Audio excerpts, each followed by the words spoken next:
jusqu'à toi. Salut Eric. Bonjour Karine. C'est effectivement une belle histoire que tu vas nous raconter aujourd'hui, celle de Célia Plot. Oui, je voulais revenir sur un prioritaire qui est passé il y a quelques semaines, parce qu'effectivement, on parle beaucoup du milieu rural qui se désertifie, des magasins qui ferment. Et moi, je vais vous montrer, comme d'habitude, qu'en réfléchissant développement durable, eh ben, on peut réussir à aller de l'avant durablement. Tu nous situes la localité Alors, donc, on est aux sources du Var, ouais. du fleuve Var, hein, presque au col de la Cayolle, Ouais. qui fait la limite entre les Alpes de Haute-Provence et les Alpes-Maritimes. C'est-à-dire que de l'autre côté, on bascule et on a Barcelonnette. Et là, on est dans la vallée de Guillaume. Donc, on est vraiment dans une vallée un peu isolée. Voilà, je vais vous montrer tout de suite donc Célia Plot dans le village d'Entronne. Elle amène ses enfants à l'école le matin. Et donc, elle voulait vivre en milieu rural.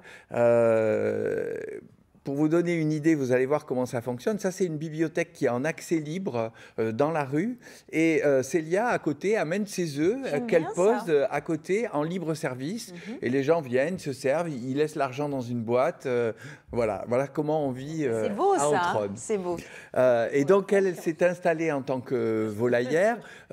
Comme il y a évidemment une activité assez saisonnière, puisque le col va fermer au mois de novembre, au mois de novembre, ce qui fait qu'il y a vraiment un effet bouchon de champagne. Quand il ouvre, il y a tous les motards allemands qui visitent. Mais c'est très joli cette formule, Eric, dis-moi. Non, mais c'est vrai. Et donc, il fallait qu'elle s'arrange pour avoir plus de volailles et d'œufs en été. Donc, elle a pris des poules qui, par exemple, ont une production saisonnière et qui l'hiver ne vont pas produire d'œufs, alors que l'été, elle va avoir plus de poulets pour fournir l'auberge municipale du village qui est en bas. Oui, donc, voilà. Elle a dû penser effectivement agriculture durable pour être là toute l'année. Exactement, et prendre en compte cette saisonnalité. On écouterait Célia peut-être? Exactement. Allez Célia, c'est à vous, on vous écoute. L'État, l'Europe s'engagent en nous soutenant et de notre côté, on s'engage à faire une agriculture qui soit vraiment viable. Parce qu'on nous impose que ce soit rentable dès le début. Donc la partie élevage, c'est une petite partie de mon projet.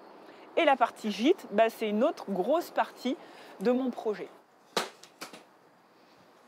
Et on va retrouver Anita, donc, qui travaille pour Itinérance. L'élevage, on va dire que c'est le fond de ma vie. Puisque de formation, je suis vétérinaire. On tâtonne encore un petit peu. Et au vu de la comptabilité de 2018, j'ai réussi à construire quelque chose qui me ressemble, qui me plaît et qui est durable et vivable. Mais c'est chouette ce qu'elle dit. Elle a fait quelque chose qui lui ressemble. C'est presque un luxe maintenant de faire quelque chose qui nous ressemble complètement. D'autant plus que là, il faut forcément être plus réactif. Ouais. Alors là, elle a choisi Entronne parce que ses parents, à un moment donné, avaient habité Entronne et qu'ils y avaient une maison. Et surtout, il y a une entreprise que j'avais découvert, moi, il y a 20 ans, quand j'ai fait Oui, parce que toi, le développement durable, ça fait longtemps que tu donnes de ta personne. Je dois dire qu'à l'époque, j'avais fait une série d'émissions sur les nouveaux circuits de randonnée et le tourisme durable. Ouais. Et en général, on me disait, le tourisme du quoi? Durable. Donc voilà des images des gens que j'avais rencontrés à l'époque, qui sont Christine et Gérard Kiffer, qui avaient créé cette entreprise Itinérance qui proposait et qui propose toujours des promenades avec des ânes qui vous portent les bagages et vous pouvez comme ça, voilà. Et tu balades. Et cerise sur le gâteau, ça c'est des bergers australiens parce que il y a Odette qui est très fan, hein. J'entends Odette qui fait mais ils sont tout mignons. Pour compléter l'activité, il fallait que Célia, en plus de ses gîtes qu'elle a pu donc faire parce que Itinérance est là, il faut savoir que c'est devenu la première entreprise touristique de la vallée. Alors que moi, quand j'étais allé les voir il y a 20 ans, c'était vraiment les hurluberlus qui font des promenades avec des ânes. C'est ça. Ça. Ah, tu me fais rire. Et donc, en fait, maintenant, c'est véritablement implanté. Oui, c'est un vrai mode économique durable. Oui, parce que l'idée d'avoir fait des chiens, c'est aussi parce qu'elle a dit elle est vétérinaire à la base et elle est passionnée par les animaux.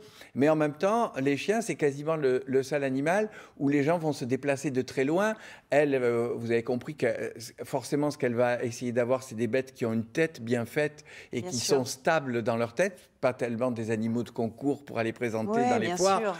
Mais du coup, il y a des gens qui sont prêts à faire beaucoup de kilomètres pour avoir des animaux qui sont dans... On ne va pas faire beaucoup de kilomètres pour aller chercher un poulet, par exemple. Dernière chose, Eric, ce qui est intéressant pour inciter les gens à le faire, c'est qu'il y a beaucoup d'aides, visiblement, au niveau de l'Europe pour ce... Alors, tout à fait. Alors, elle vous a expliqué qu'il y a 3 ans pour faire ces preuves.